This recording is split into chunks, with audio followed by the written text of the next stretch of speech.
It's been a while. We haven't seen you since the county final. We had a good chat during the halftime of that game about all things Leitrim GAA and maybe where Leitrim is going for 2023.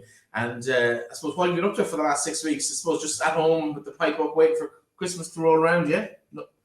Yeah, no, it's been like what I find fascinating about the whole kind of county manager scene, Breifne, is that this is actually the busiest time of year.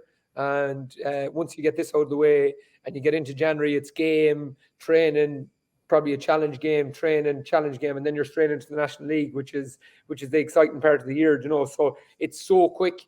But these 6 weeks of planning, 8 weeks of planning are probably the busiest couple of weeks going. We've done a bit of traveling. We've tried to get around to meet a lot of Leitrim people around the world and around Ireland. In the background, ourselves and Martin and Enda and us guys, we're trying to do a lot of work on that side of things. And then with the players, I suppose there's been comings and goings in the panel, getting new guys introduced, watching a lot of club games. So it's been a busy 2 months, really. Yeah, talk to us before we get into kind of the ins and outs of who's in the squad this year. Tell us a little bit about, I suppose, your own perception of the role now that you've been in it almost 12 months or a little over 12 months. How weird is this period between finishing up the Tailteann Cup back in July right through to now, where you can't really get access to players with club games going on, and then all of a sudden you're back in with 6 to 8 weeks build up to an FBD competition, the National League as well? In fairness to the players, Breifne, they've been superb in terms of everything they've done. So we got knocked out the first week of June. It was a hard defeat because we didn't get to play in Croke Park. But I think the joy and the buzz around the place after the game, it was there clear to everyone to see that people are now getting behind this team. And I think the players got a good energy off them 2 games, the Antrim, the Sligo game, even the Galway game, which feels funny, but the first 20 minutes gave people a bit of hope, and then the London game. So we got a lovely bit of kind of energy off that, and the players have responded well to it, and they've worked right throughout the summer, Breifne, to be honest with you, not in group collective sessions or anything like that, but I've often said to you throughout our course of our chats about the importance of Dahi McCabe and Aidan Kramer.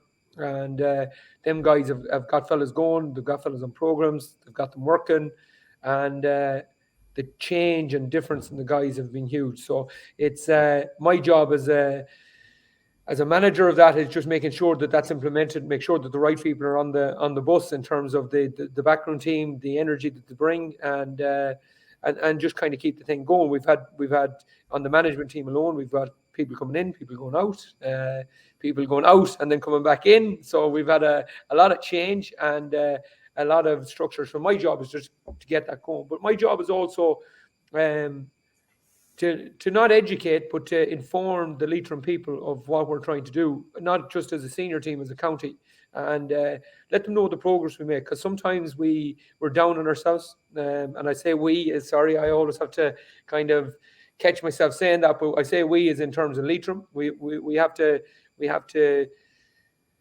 Joe, we're sometimes down on ourselves, so we have to tell people what actually happened. In 2021, we had no victory in any scene. 17s, 20s, hurling, football. I think the famous Declan Bowen address to the Congress was that we no win in the whole of 2021. And last year, we were at about 60% win loss ratio between league and championship with the seniors. The under 20s got to within a point of Mayo, a much fancied Mayo team. And the under 17s had some great victories, one against the eventual All-Ireland champions. Yes, it mightn't have been their very, very first best team, but we defeated them. Leitrim defeated them and drew with a much fancied Roscommon under 17 team. So the progress has been enormous in the course of 12 months. And I don't mean that just as a senior team, but I mean that right throughout Leitrim football. And we have to acknowledge that. And part of my job, answering your question in a really long way, is informing people that there has been progress, and now we just need to continue with that progress and bring it on.